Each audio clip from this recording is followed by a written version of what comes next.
Welcome back बच्चों। तो आज हम लोग करने वाले हैं प्रैक्टिस चैप्टर नंबर 1 ज्योमेट्री का 10th स्टैंडर्ड। और चैप्टर का नाम है सिमिलरिटी। वैसे तो आपको पता ही होगा कि इस चैप्टर में क्या क्या होगा, क्योंकि स्कूल वगैरह में तो ऑलरेडी स्टार्ट हो चुके होंगे, है ना।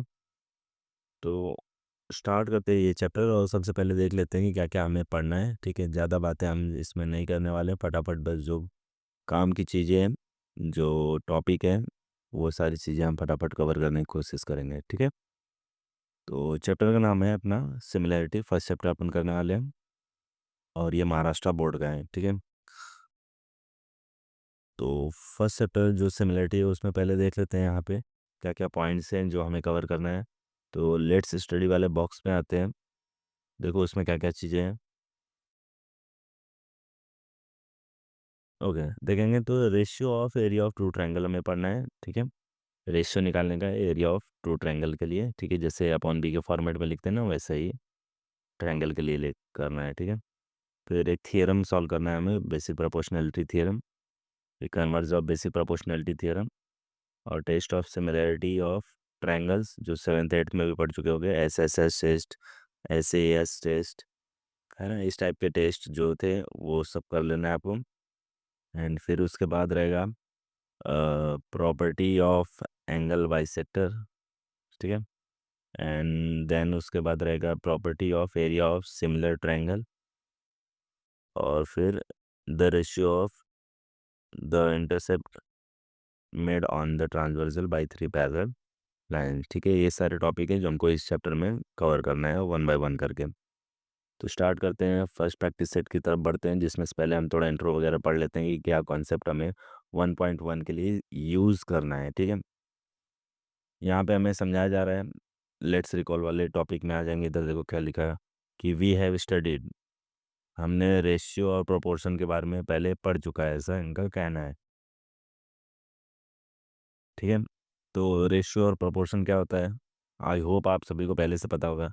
ठीक है, रेशियो का मतलब क्या हो गया, जब किसी भी चीज़ को आप ये पैटर्न में लिखते हो तो वो रेशियो होता है। मतलब आप करते हो क्या एक्चुअली, कंपेयरिंग करते हो। रेशियो में क्या करते हो, कंपेयरिंग, है ना। इसमें आप कंपेयर करते हो एक ऑब्जेक्ट को दूसरे ऑब्जेक्ट के साथ। ठीक है, ए की क्वांटिटी, कोई भी ऑब्जेक्ट ए है, उसकी क्वांटिटी कितनी है सेकंड वाले के साथ। जैसे बी मान लिया सेकंड, तो ठीक है, उसको हम लोग कैसे लिख सकते हैं, ए रेशियो बी। ठीक है, जैसे क्लास में स्टूडेंट हो गए, बॉयज़ को मैं ए मानता हूँ, गर्ल्स को मैं बी मानता हूँ। तो अगर बॉयज़ 10 है और गर्ल्स 12 है, तो इसके लिए हम लोग रेशियो क्या लिखेंगे, 10:12।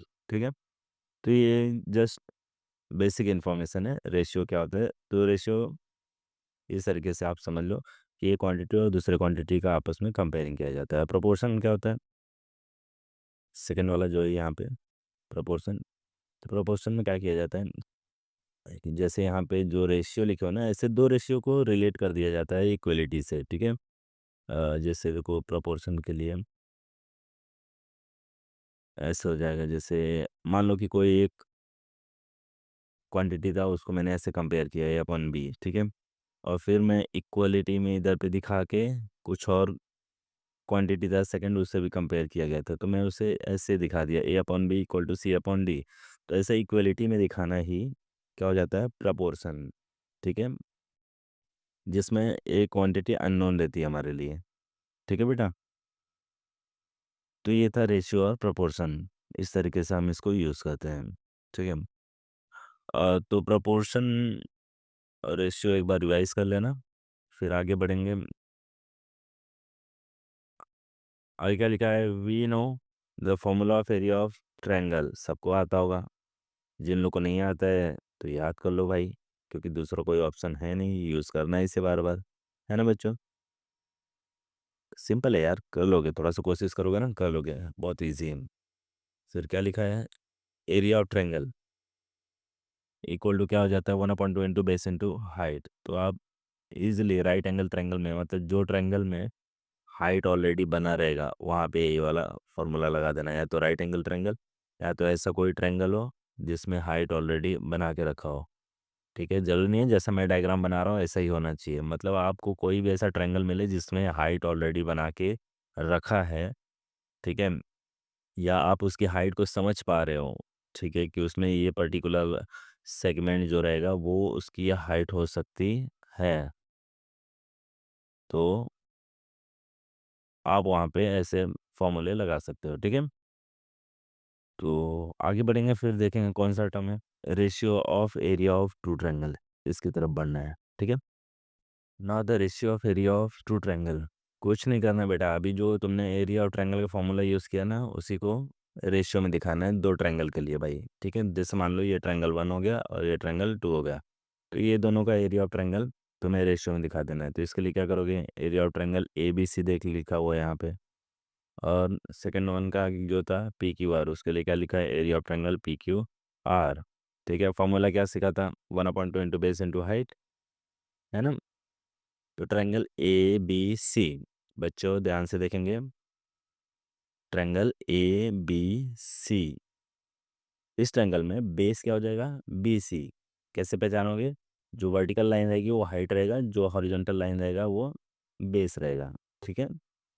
तो ऑलरेडी बुक में देखो लिखा भी रहेगा, ठीक है? जैसे यहाँ पे देखो इन ट्रायंगल ए बी सी, ये देखोगे यहाँ पे in triangle A B C, A D height है, बी सी बेस है ना? ज़्यादा कन्फ्यूज़ होने की ज़रूरत भी नहीं है। अगर नहीं पहचान पा रहे हो तो ऑलरेडी गिवन में शायद रहेगा, आप उसका यूज़ कर लेना। और सेकंड वाले में पी एस हाइट है और क्यू आर बेस है, ठीक है? बस इसे जस्ट पुट कर दो। तो area of triangle A B C 1/2, पहले बेस लिख लो, फिर इंटू फिर हाइट की वैल्यू लिख लो। तो जो नेम रहेगा वो नेम लिख देना उसका। बेस कौन था, बी सी, इसीलिए बी सी लिखा गया है। हाइट कौन था, ए डी, ए डी लिख दो। फर्स्ट वाला ट्रायंगल का काम खत्म। फिर अपॉन का साइन लगा दो, अपॉन इधर कर दो। फिर सेकंड ट्रायंगल में आ जाओ, 1/2 इंटू बेस और हाइट। जो कैंसिल हुआ कैंसिल करो, जो नहीं कैंसिल हो रहा उसे छोड़ दो। बस इतना ही करना है और कुछ नहीं, है ना? इतना कर लिए बस बहुत हो गया, आ जाएगा आपको ये प्रैक्टिस सेट आराम से, ठीक है? और 10th के बोर्ड में चैप्टर नंबर 1 आप इजीली कर सकते हो। चैप्टर नंबर 1 हो गया, और कंस्ट्रक्शन थोड़ा प्रैक्टिस करोगे वो भी ईज़ी है, ठीक है? आई होप बच्चों यहाँ तक आपको सब समझ में आ गया होगा, ठीक है?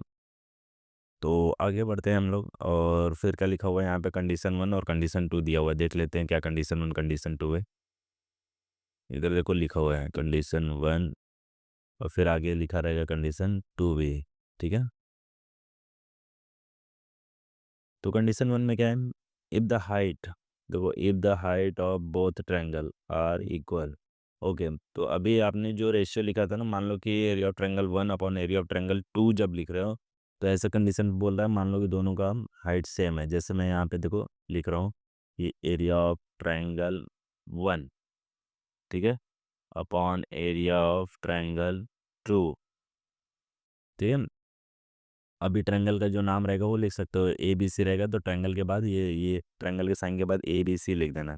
और पी क्यू आर रहेगा तो ट्रायंगल के बाद पी क्यू आर लिख देना, ठीक है? तो मैं जस्ट एज रफली ले रहा हूँ कि मान लो मुझे कि ट्रायंगल का नाम नहीं दिया है, तो मैं क्या लिखूंगा, तो हो जाएगा 1/2, पहले वाले ट्रायंगल के लिए B1 लिख दो, और पहले वाले ट्रायंगल के लिए हाइट 1 लिख दो, एन अपॉन कर दो, फिर उसके बाद 1/2 फर्स्ट वन ट्रायंगल के लिए, सॉरी सॉरी इस बार सेकंड है, सेकंड ट्रायंगल के लिए B2, और सेकंड ट्रायंगल की हाइट के लिए H2, ठीक है? अब ये तुमने कैंसिल कर दो क्योंकि ये तो सेम है। अब उसके बाद हमें कंडीशन क्या दिया है कि height of the both triangle are equal on any case, मुझे H1 इक्वल टू H2 दिया हो सकता है, ठीक है? अगर किसी केस पे मुझे ऐसा दिया है कि height 1 equal to height 2 same है, तो ऐसे में मैं क्या करूँगा बेटा, मेरे पास बचा क्या था, B1 into H1 upon B2 into H2, लेकिन ये तो सेम है तो ये क्या हो जाएगा, कैंसिल हो जाएगा, क्योंकि ऑलरेडी गिवन में H1 इक्वल टू H2, तो ये कैंसिल हो जाएगा। तो बचा क्या, B1 अपॉन B2, ठीक है? तो area ratio of area of triangle जो है वो डायरेक्टली इक्वल हो गया किसके, ratio of their corresponding base के साथ, क्योंकि बेस बचा है ना, तो area of triangle 1 upon area of triangle 2, ये हो जाएगा फर्स्ट वन के लिए, ठीक है। और फिर सेकंड कंडीशन भी देख लो, सेकंड कंडीशन भी ऐसे ही सिमिलर है। इस बार तुमने हाइट सम कर दिया, दूसरी बार बेस सम कर देना, ज़्यादा कुछ नहीं है। कंडीशन 2, ये देखो, if the base of both triangle are equal, तो सिमिलरली ऐसा लिखना है, area of triangle 1, area of triangle 2, ठीक है। ट्रायंगल 1 में area of triangle A B C लिखा है, सेकंड के लिए ट्रायंगल ए पी बी लिखा है। कहाँ से लिया ये नेम उससे कहाँ से मिला, ये देखो इधर डायग्राम बना है उसमें से, ठीक है। Area of triangle A B C, तो बड़े वाले ट्रायंगल को ले रहा है, A B C. And second में A of triangle A P B, A P B ले रहा है, ओके। एंड इक्वल टू क्या हो जाएगा, हाइट बेस जो यूज़ करते हैं वैसे, तो 1/2 तो कैंसिल हो जाएगा, है ना, जो अपन लिखते थे नहीं 1/2, फिर सेकंड वाले के लिए वापस लिखते थे तो 1/2, है ना। ये बेस 1, हाइट 1, बेस 2, हाइट 2, ऐसा लिखते थे फॉर्मूला, तो ये तो कैंसिल हो जाएगा, इसके लिए इस बार यहाँ पे लिखा ही नहीं। ओके, तो सिर्फ बेस लिखा जाएगा और हाइट लिखा जाएगा। तो बेस यहाँ पे क्या था फर्स्ट ट्रायंगल के लिए, सबसे इस साइड वाला पॉइंट क्या है ए, सबसे इस साइड पॉइंट क्या है बी, सबसे वाइड लाइन जो है वो ए बी है, तो उसके लिए वो बेस का काम कर जाएगा ट्रायंगल ए बी सी में। एंड फिर उसके बाद मल्टीप्लाई, फिर उसके बाद हाइट, हाइट के लिए सबसे वर्टिकल लाइन कौन सी है, सी डी, ठीक है। सबसे स्ट्रेट लाइन जो वर्टिकली है वो सी डी है, उसका हाइट का वैल्यू कितना दिया है, H1 बोला है लिखने को, H1 लिख दो, ठीक है। सिमिलरली आ जाओ ट्रायंगल ए पी, ठीक है, ये दिख रहा है ए पी बी, ये इधर से आपको आना है ए पी बी, और फिर ये बेस वाली लाइन हो जाएगी, ओके। तो ए पी बी में बेस क्या हो जाएगा, ए बी, है ना, और फिर हाइट क्या हो जाएगा, H2, हमको दिया है वो लिख लो। अगर आपको H1 H2 नहीं लिखा है तो आप क्या लिखोगे, H1 की जगह पे क्या लिखोगे, सी डी लिख देना, H2 की जगह पे क्या लिखना है, पी क्यू लिख देना, ठीक है। H1 की जगह पे सी डी लिख देना और H2 की जगह पे पी क्यू लिख देना, ठीक है। अब क्या सेम था इसमें, ए भी सेम था, वो कैंसिल कर दें, जो बचा H1/H2। तो अब इस बार क्या हो गया, रेशियो ऑफ एरिया ऑफ जो ट्रायंगल है, ठीक है, ratio of area of two triangle है, वो इक्वल हो गया किसके, इक्वल हो गया किसके, ratio of their corresponding height के साथ। पिछली बार किसके साथ हुआ था, बेस के साथ इक्वल हुआ था, है ना, क्योंकि हाइट हमने कैंसिल किया था, okay.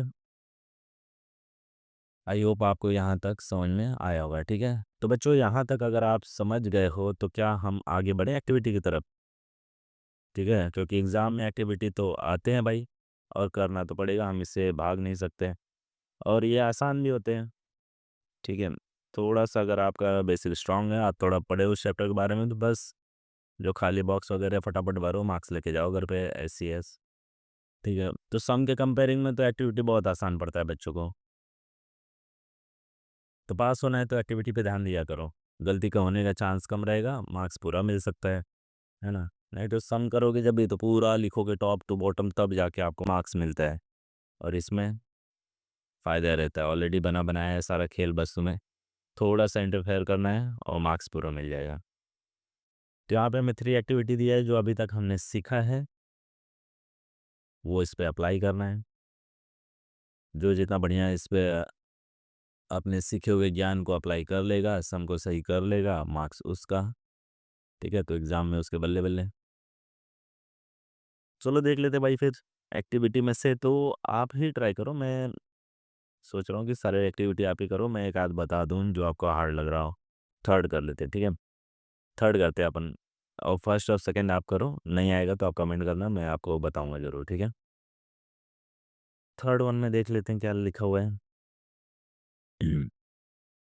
M is the midpoint of segment A B, okay, इस ये डायग्राम की बात कर रहा है, इस डायग्राम में पॉइंट एम जो है मिड पॉइंट है, तो ऐसे में अगर ये मिड पॉइंट है तो ये और ये इससे इक्वल, मतलब आप क्या लिखोगे, A M equal to M B, हो गया, और सी एम तुम्हारा मीडियन है, तो ऐसे में triangle A M C upon triangle B M C हो गया, A M C upon B M C, okay. ये दो ट्रायंगल, तो हाइट बेस साइड बेस ले लेते हैं। इसमें हाइट दिख रहा है क्या? नहीं यार, हाइट तो नहीं दिख रहा है। बच्चों से अक्सर हो जाती है, गलती हो जाती है कि वो सीएम को हाइट मान लेते हैं। ये हाइट नहीं होगा बाबू, ठीक है। हाइट के लिए ना आपको परपेंडिकुलर वाली लाइन ढूंढना है, तो वो तो इसमें है नहीं। तो हम कंस्ट्रक्ट कर लेते हैं कि मान लो, ठीक है, मान लो कि ये उसकी हाइट हो गई, ठीक है, ये उसकी क्या हो गई? हाइट हो गई। तो अगर ये हाइट हो गया तो जो दोनों ट्रायंगल है, दोनों के लिए हाइट यही हो जाएगा, क्योंकि दोनों ट्रायंगल का सबसे हाईएस्ट पॉइंट क्या है? C N. और सबसे लोएस्ट जो बेस है वो एक्चुअली क्या है? ए बी एम, है ना। जिसमें से फर्स्ट एंगल के लिए बेस ए एम काउंट करोगे, सेकंड वाले के लिए एम बी, क्योंकि बीच में पार्टीशन किया है ना। ठीक है, हाइट तो सी आर रहेगा, ये जो हमने कंस्ट्रक्ट किया है। ठीक है, पार्टीशन कौन करके रखा है? सी एम, ठीक है। ओके, तो बढ़ते हैं आगे और लिखेंगे इसमें क्या? वही जो अभी सीखे थे, 1/2 इंटू बेस इंटू हाइट। 1/2 तो कैंसिल हो जाएगा, तो मत लिखो। हाइट बेस जो है वो लिख दो। तो ऐसे में इस बॉक्स में आप क्या लिखोगे? इसमें आपको लिखना चाहिए हाइट तो सेम है। हाइट सेम है तो हाइट भी कैंसिल हो जाएगा, है ना, क्योंकि आप जब लिखोगे B1 into H1 upon B2 into H2, जब ऐसा लिखोगे तो B1 की वैल्यू क्या हो जाएगा? ए एम इंटू हाइट क्या हो जाएगा? CR, है ना। तो इस सेकंड के लिए बेस टू कितना हो जाएगा? MB, ये वाला बेस। फर्स्ट वन के लिए ये था। और हाइट क्या हो जाएगा? Again CR। अभी ये मत सोचो ये वाले ट्रायंगल में तो इसका हाइट कैसे गिन रहे हो। बेटा तुम्हें हाइट मत, वो उस लाइन के लिए हाइट, मतलब कि हाइट आपको उस लाइन को गिनना चाहिए, काउंट करना चाहिए जो ट्रायंगल के सबसे टॉप लेवल से लेके सबसे लो लेवल तक एकदम स्ट्रेट ज्वाइनिंग करता हो परपेंडिकुलरली, वो हाइट का वर्क करता है। ठीक है, चाहे वो ट्रायंगल के अंदर हो चाहे ट्रायंगल के बाहर हो। ठीक है, चाहे वो ट्रायंगल के अंदर हो चाहे ट्रायंगल के बाहर हो, एग्जैक्टली टॉप वाले पॉइंट को टच करना चाहिए और सबसे लोएस्ट बेस जो रहेगा उसे टच करना चाहिए, वो भी परपेंडिकुलरली, तब। ठीक है, और फिर सेकंड के लिए भी हाइट, इसीलिए CR लिख देंगे। CR तो CR कैंसिल, बचा क्या? AM/MB। तो यहाँ लिखोगे AM/MB, बट मिड पॉइंट होने के नाते एन तो मिड पॉइंट था, तो ये मिड पॉइंट है तो AM=MB हो गया, तो मतलब ये दोनों सेम। तो मैं इसे रिप्लेस कर सकता हूँ किसी भी को भी। तो ये AM लिखा हुआ था और ये MB था, तो उसको भी मैं AM लिख दिया। ये दोनों कैंसिल हो गया, है ना। कैंसिल हो गया तो क्या हो जाएगा? 1:1 इसका आंसर आ गया है। ठीक है, तो कुल मिला जुला के भाई जो था तुम्हारा फर्स्ट चैप्टर के फर्स्ट प्रैक्टिस सेट में, वो यही वाला कॉन्सेप्ट यूज़ होगा जितना अभी हमने डिस्कस किया। आप इसे अगर अच्छे से प्रैक्टिस कर लिए तो यहाँ से खेल आसान है, आप फटाफट कर लोगे। ठीक है, तो उम्मीद करता हूँ कि ये सारी चीज़ें अच्छे से प्रैक्टिस करोगे और फिर उसके बाद हम लोग स्टार्ट करेंगे प्रैक्टिस सेट 1.1। ठीक है, तब तक के लिए सी यू, बाय बाय। आप सभी लोग अपना ख्याल रखो, पढ़ाई करते रहो, हेल्दी रहो।